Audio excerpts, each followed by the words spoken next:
Wonderful introduction, especially, because I think I couldn't manage to give you any biodata. So thank you for that. I think I don't run the largest design company. We are pretty big.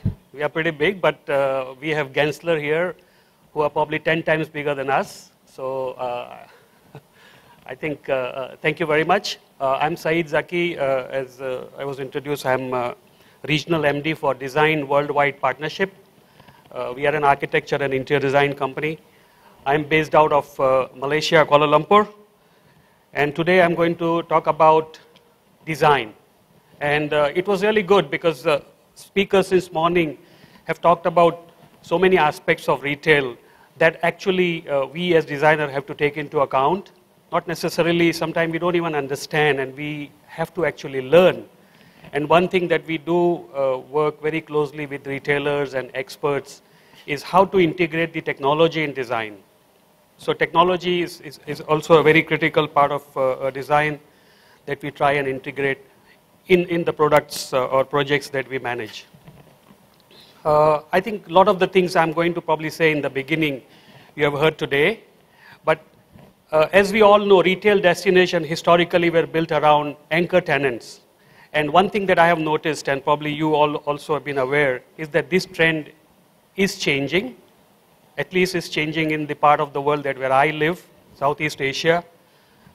Historically, big retail destinations always had anchor tenants like department stores or large supermarkets. That trend is changing now. And I see more and more brands taking over as the role of anchor tenant.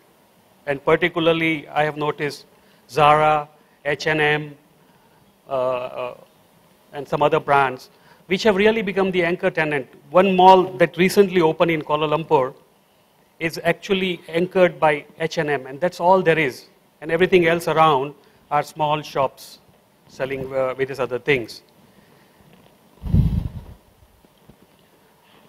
Also, brand and design go hand in hand. Asia is becoming a trendsetter because most of the exciting things are actually happening in Asia.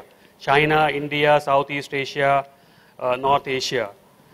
And customer experience and expectations remain key focus in retail planning and design that we do. Technology, as I said earlier, is also pretty important. So what I'm going to cover today is essentially few things. One is I'm going to talk about enhancing customer experience through design and how can one use design to enhance the customer experience. I also came across a very interesting article on the Apple Store story that I would like to share with you and some of the design lessons from that.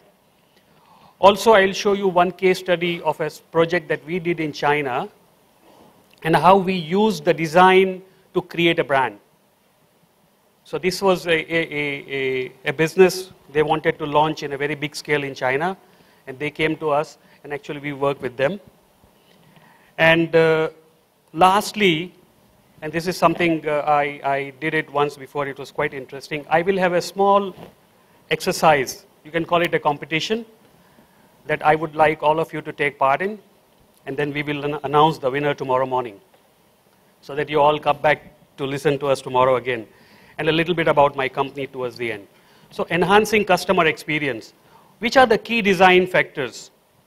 The most important thing is that design has to be image and strategy consistent. It has to be flexible and adaptive. Very strong storefront is very important, particularly for big brands or brands which want to be recognized. Simple and easy to navigate in terms of the layouts. And you should also have a strong sensory stimulation through visual communication, through lighting, color, sound, and even smell. So these are the various things we employ to enhance the experience of customer when they go to shop in a retail destination.